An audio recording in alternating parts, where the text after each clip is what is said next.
It's time for this week's episode of Brandon's Sports Talk, featuring in-depth interviews from those who are trending in the world of athletics. And now, here's the host of Brandon's Sports Talk, Brandon Pate.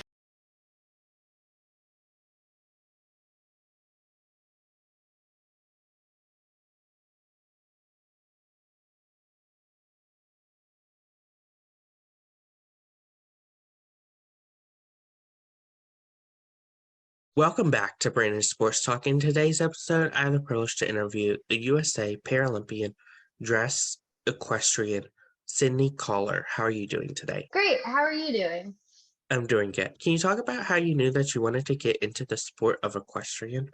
So I actually knew from a very young age, once I had tried literally every single sport imaginable.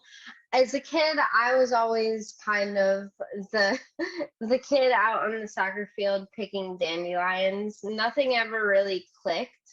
And then one day it just kind of came to me. I said, "Hey mom, will you sign me up for riding lessons?" And from the minute that I first sat on a pony, I really knew, okay, this is what I want to do with my life. I knew this is really for me, and this is where I want to set my goals. And it was kind of crazy because from the moment I first started, I told my mom, okay, one day I'm going to be on the team for the Olympics for the sport of eventing. And that was literally at the age of 7. So, I mean, I never set my goals low when it came to finding the sport that I loved and having these momentous goals. Of course, what was that like getting started at such a young age of 7? So getting started, I it was just like finding the light in my life, having this connection with the horses was really something I needed, because at the same time that I found this sport that I absolutely loved and would do anything for, I actually got diagnosed with Wyvern-Mason syndrome, which basically is a rare life-threatening birth defect that often leads to death when babies are born. So it was totally by chance that I even lived to be 7 years old and get diagnosed. So so whenever I was having a rough time medically, or like a rough time at the hospital, or whatever was happening with my Wyvern Mason, I always knew I could go to the barn and all of it would just fade away. And I mean, like, my syndrome, basically it's comprised of a tumor behind my right eye and a tumor deep inside my brain that both have really, really high blood flow. So they have really high risk of bleed and stroke. So, I mean, for me as a kid, I just heard this diagnosis, and the main reason I was excited about going to the ophthalmologist was I was just excited because I thought I was getting glasses. And the ophthalmologist looked behind my right eye and she turned sheet white, and she said, "I never thought I would see a case of this in my entire career, let alone my life." And the whole time, I'm little 7-year-old Sydney sitting there. I'm like, okay, when am I going to get my glasses? I need to get back to my riding. I need to go be there for my riding lesson. Like, let's go, let's go. And I never really saw the diagnosis as anything bad or as anything to limit me, even from the moment I got diagnosed. I saw it more as something that just made me unique. I even returned back to my elementary school and I started convincing I started convincing all of my classmates that I was going to be in the Guinness Book of World Records, because I was going to be the first person to ever get treated for Wyburn-Mason syndrome, and so I was obviously going to be in the Guinness Book of World Records. Like, it was always just something that made me even more me, and so it never limited my goals or anything that I had set out to do in my life prior to diagnosis. Of course, how did you decide to get into this side of dressing instead of eventing? So basically, dressage came into my life totally by chance, actually, after I had my first stroke when I was 11 years old during my first brain surgery, actually. And I returned back to riding after 2 months in an inpatient rehab, trying to relearn how to walk and trying to relearn how to do things. Basically trying to relearn how to live my life. And through all of the rehab, my only goal was I want to be able to ride again. I want to be able to be with my horse. I want to be able to do what I love.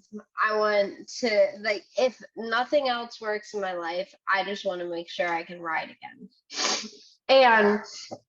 And so I actually returned to riding in Ann Arbor, Michigan, my hometown. And I basically began, I toned it back from eventing to just show jumping because that's much more safe, not really. And I ended up having a pretty major accident where I snapped my femur on my good leg in half. And it was obviously very scary and very like never would have seen it happening. And it happened during a time where I was really struggling to come to terms with my new self, because returning back to middle school, 7th grade, I was met with a lot of pushback from people who I called my friends, from the school, liability wise. Like, I lost a lot of friends because they wouldn't slow down for me. I lost a lot of who I was before my stroke. And then when I broke my femur, it was kind of this, oh my goodness, my sport that has always been this comforting place is pushing back too. Can my body no longer do this? Like, what is happening? And then in 2010, I was lucky enough to get to go watch the World Equestrian Games happening in Kentucky, and get to watch the para dressage going on there. And sitting in the stands, I watched all of these athletes that had challenges similar to mine, and I really had this realization, like, wow, if they can accomplish what they have set out to do and get to represent the USA on the world stage, then there's still hope for me. Then that means I don't have to give up on my goals. I can redefine them in a way that fits my body now. And I was lucky enough to meet my friend and mentor, Jonathan Wentz, there in Kentucky, and he actually helped me to get classified right at the World Equestrian Games. And basically, it was right there at the World Equestrian Games that I said, next World Equestrian Games and next Paralympics, that's going to be me on that team. Like, it basically allowed me to redefine, okay, one day I'm going to go to the Olympics, to, okay, one day my goal is to make it onto the team for the Paralympics. And it was something really special to get to experience and to find this sport that allowed me to not have to give up on my goals despite my physical challenges. Of course, what was that like after watching that game, knowing that you were going to become one day a Paralympian, and obviously get to sign with US to become a Paralympian?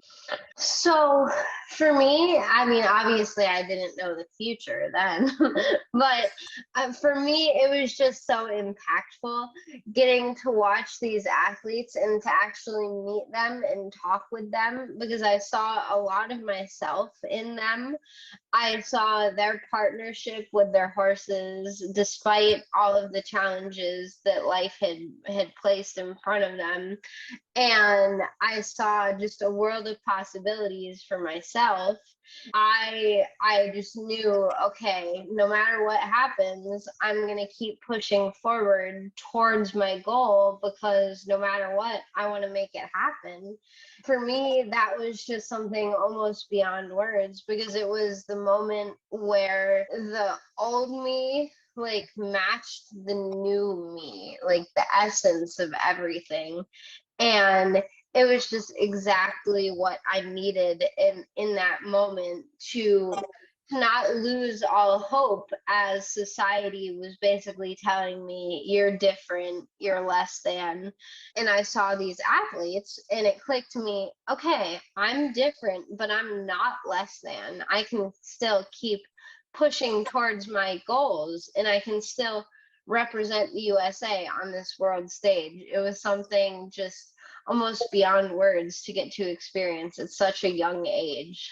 It's so empowering. How is it like, obviously, dreaming to make it to the Rolex Kentucky event and then obviously making it to that event and competing for 3 days in the event? So I didn't actually compete in 3 days in that event, but I as a kid, I always went to Rolex and I cheered everyone on.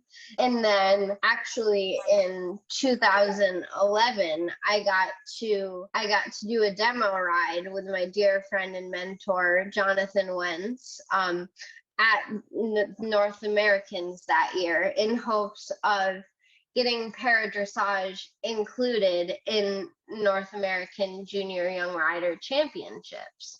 For me, especially as I was just beginning my para-dressage journey, and getting to ride this demo with Jonathan, who I looked up to so much, was just such an honor and such a way to start off my own journey in para-dressage. How is it like attending the 2010 World Equestrian Games?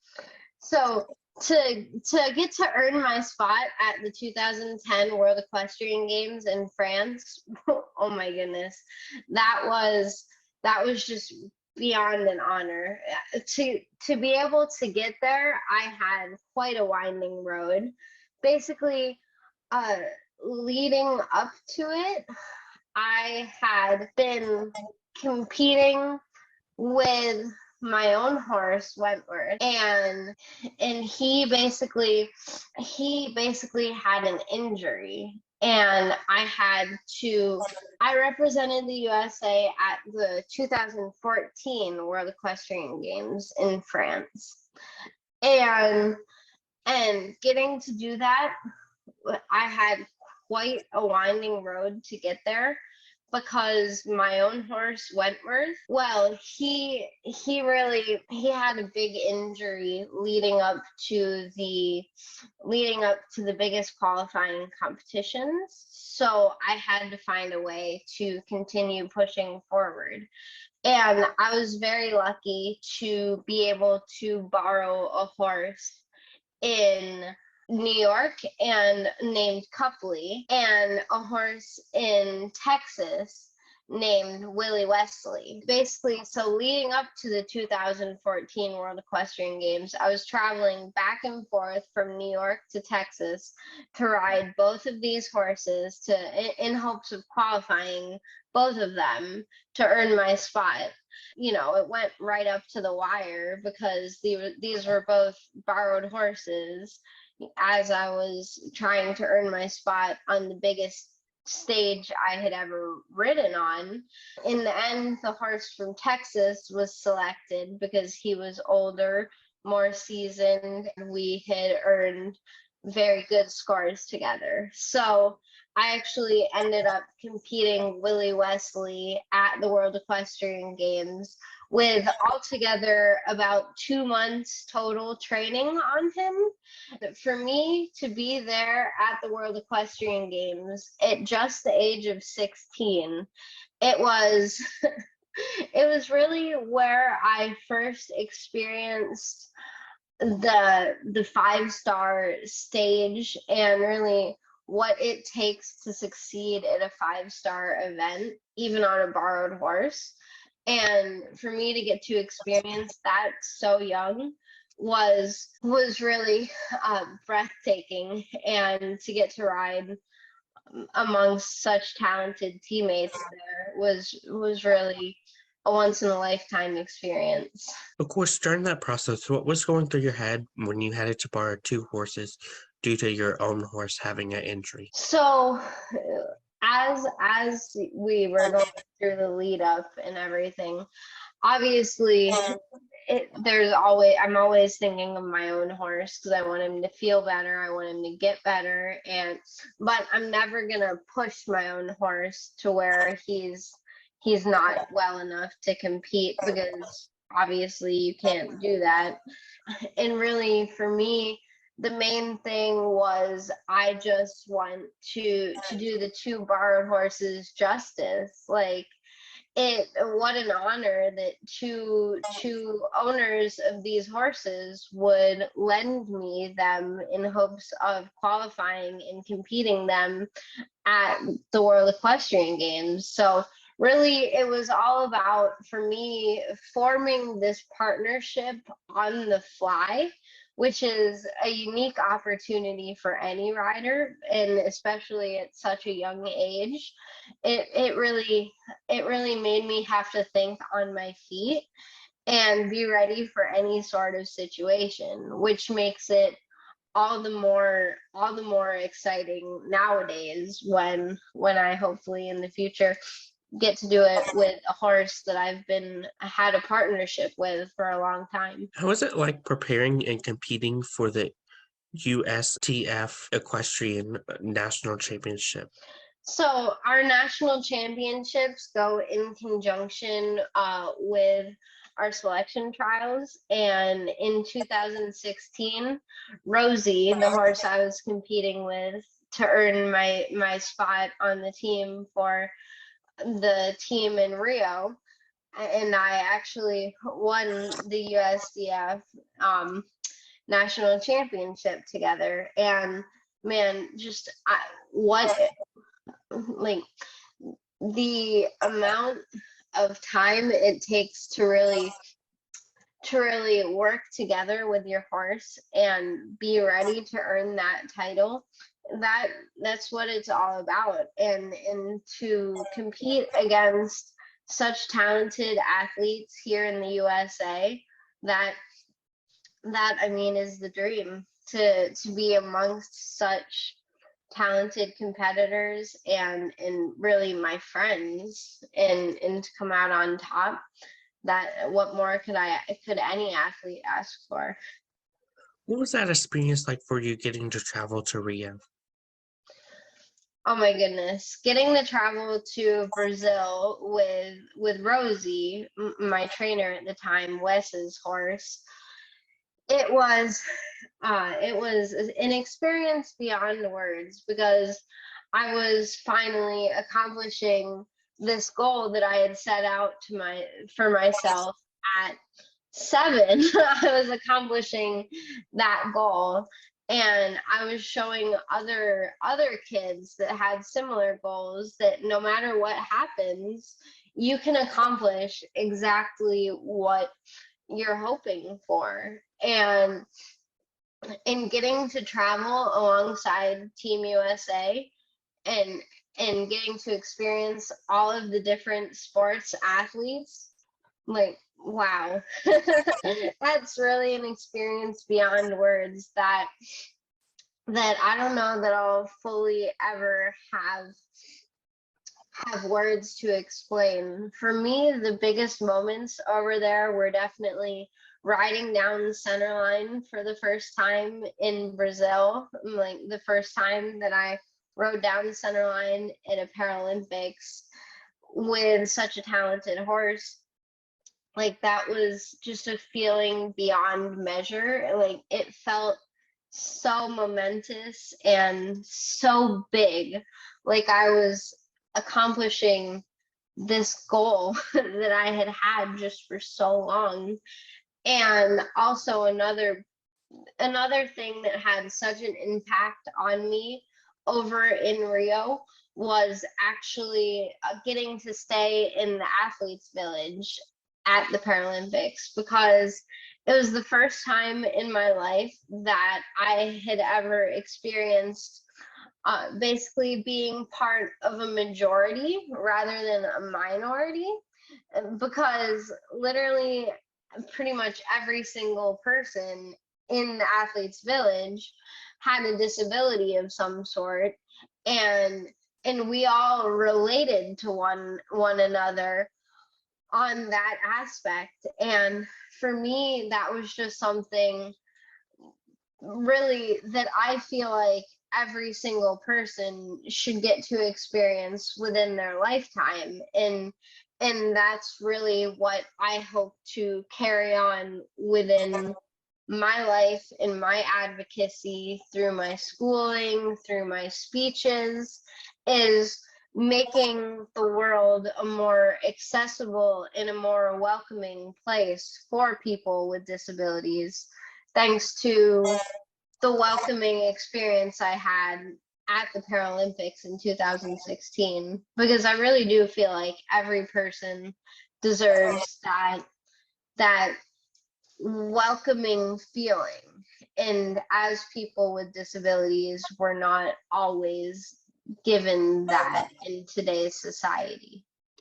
Of course, what was that feeling like when you became a Paralympian for the first time in 2016 and got to put on the Paralympic archery symbols? So getting to put on the agitos back in 2016 really was so impactful, because I really got to I really for the first time got to experience, like, wow, I am a part of this movement officially now. Obviously, before that, I had always been working towards it, but I was officially a part of the Paralympic movement and a part of Team USA. And when you've been working for something for so long, that's really that's really getting to experience that is what it's all about. And coming in the top 10 at my first Paralympics when I was 18 was something that will always stick with me. And now as I'm working forward and continuing the positive momentum on, I'm working towards the Paris 2024 Paralympics in hopes of bringing back gold. Of course, what was that feeling like when you made it to the Paralympics and you knew that your dreams came true? So it really, it's a feeling. It's like butterflies, but also it's like the weight of the world in some ways, because you don't want to let yourself down in any way while you're over there. And for me, that first ride down the center line was what it was all about. That's what it all culminated to. And it's such a rush being over there and getting to represent the USA at the Paralympics. It was so momentous that it's hard to put it officially into words, because there are only so many words that you can describe it with. But it just being a part of something bigger than yourself is something that everyone should have the opportunity to do. Of course, when you made the Paralympic Games, were you able to bring your own horse, or was the horse provided for you at the Paralympic Games? Yeah, so at the Paralympics, I actually rode also a borrowed horse, a horse borrowed from my trainer at the time, and all together with her, I had about probably 6 months training with, and when you go to a Paralympic Games, it used to be that riders had to borrow horses at the location, but nowadays the horses do come with you to a Paralympic Games or a World Equestrian Games. They fly the horses on airplanes. Of course, how is that like, obviously, having that special moment with your horse at the Paralympic Games, your own horse? So she wasn't my own horse, but I had a bit more time to round out our partnership, and I'm obviously forever grateful to my trainer at the time for letting me borrow her. But getting to experience that with any horse is really the relationship that you develop with a horse is a relationship and a bond basically beyond words. Like you communicate so much deeper, since obviously a horse can't talk back, and you can't, communicate with words with a horse. You really have to learn to interpret exactly what they're telling you. And Rosie, the horse that I got to ride for the Paralympics, she was an incredibly special mare that was so talented and just so giving to, and it was actually her second Paralympic Games, my first. Her first Paralympic Games, she actually represented the USA with the rider Donna Panessa. So getting to do it with a seasoned champion like Rosie, really, what more could any rider ask for? Of course, what was that like, making the second Paralympics in 2020? So actually for 2020, I was the first traveling reserve. So that means that Ale, my horse, owned by Georgina Bloomberg, and we actually weren't on the team to go to Tokyo. But what we were was we traveled with the team to Aachen, Germany, and then we basically were standby in case any of the team horses or riders had absolutely any problems. Then we were there to basically step in. So being an alternate for 2020 was a very unique place to be, because it was my first time being kind of like team adjacent. So you had to train exactly like you're on the team. Like you could go at any moment, but obviously, you have to train, and and then, wherever the pieces fall. And Ale, he in Germany felt so fantastic, and really we gave our all in Aachen for training camp, and I could not have been more proud of him for traveling to Germany and training in Germany as well as he did. Like, he and my entire support team, my groom Sarah, my trainer Katie, and okay, cool. So in Aachen, my trainer Katie, my groom, Sarah, and Ale and I, we were all so in sync. And for any rider, that's all you can really ask for. And Ale, he traveled like a champion. He is actually originally from Germany, so we joke that he was kind of super happy to go back to his motherland. he we had such great rides in Aachen, and it was, for me, it was so important to be there for Team USA in a whole new way. And what I learned from that experience was that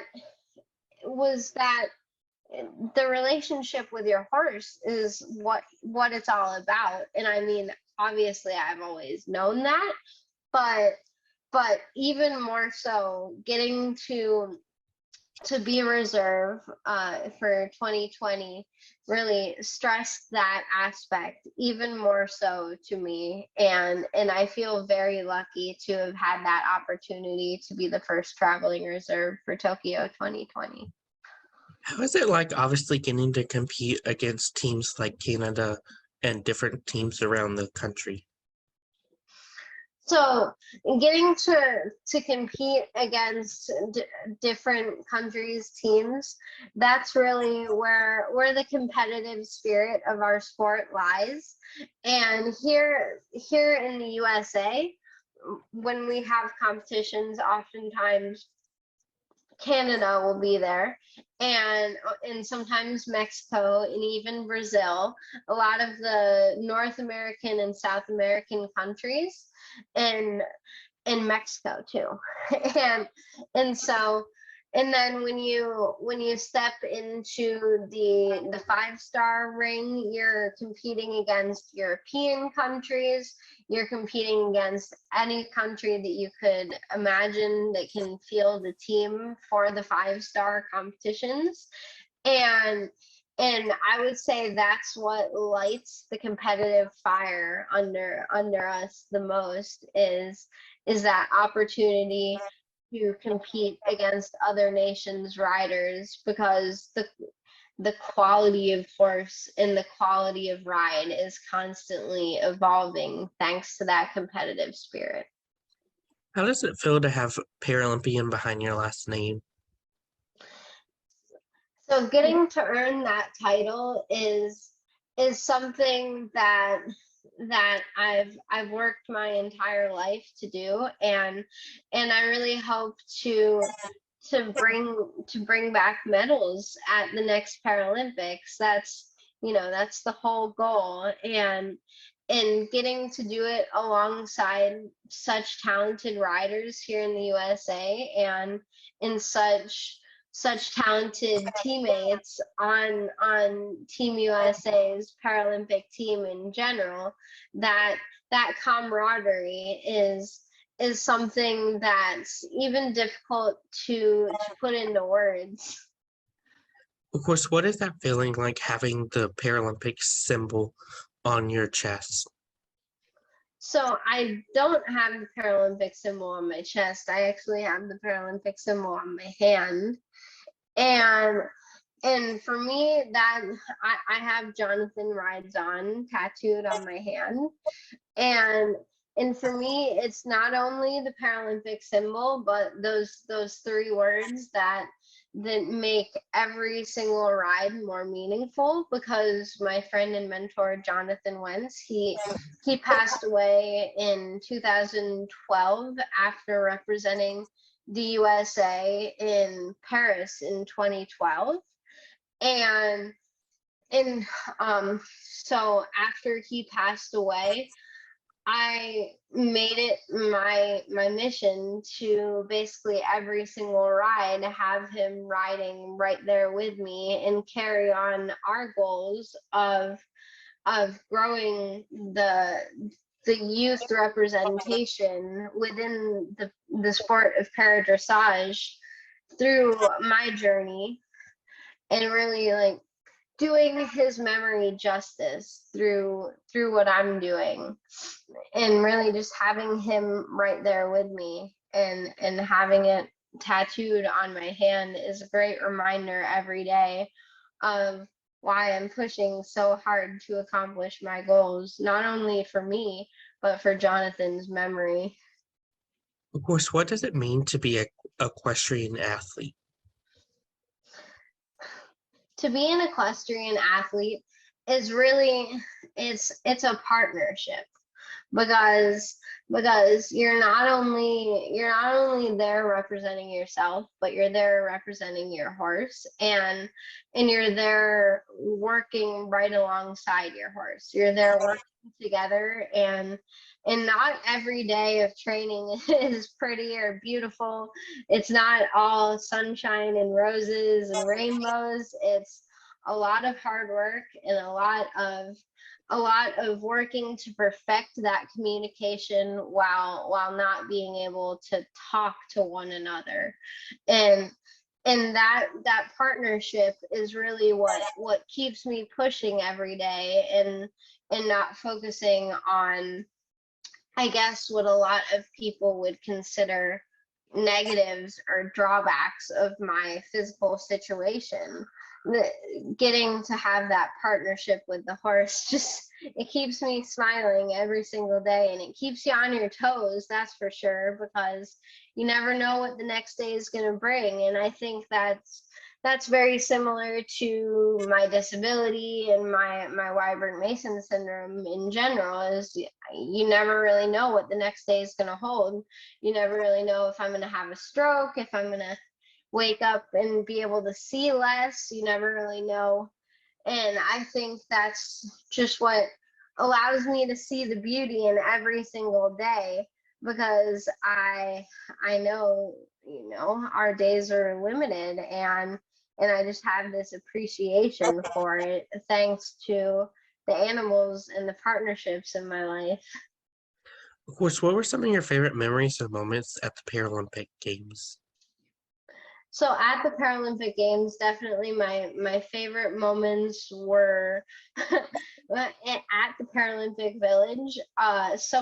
We were having struggles with our mobility scooters, and so some people's scooters would work while other people's wouldn't, and I have this really fond memory of mine not being dead yet, and my teammate Roxy's scooter being dead, and pulling her around on the back of my scooter, and to help her get around. And I just remember really the team spirit between the five of us really being super alive and well, and just being like so fun to be a part of, because not only were we there with our horses, but we were there with one another, and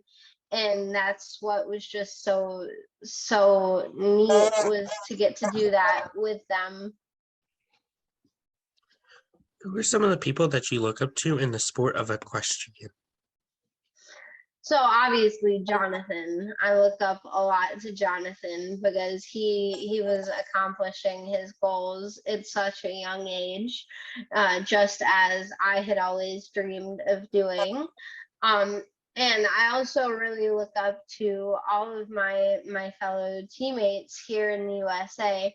Like, it's hard to pick out any specific one, but literally every single person I'm up against here in the USA, really, they all push themselves so hard, and they all really they have the partnership with the horse at the forefront of what they do every day, and that's something that I really admire, and I feel very honored to call them all my friends. Of course, how is it like obviously getting to meet your fans and having them ask for your autograph and photos? So I don't know that I don't really have like fans per se, but I really, to me, getting to talk with people who my story resonates to, that's more meaningful than having fans, because it's the connections that are deeper than just an autograph or a photo. It's those connections that I think bring my message of wanting to destigmatize disability and differences even more to life. And it's those connections that are so key to doing that.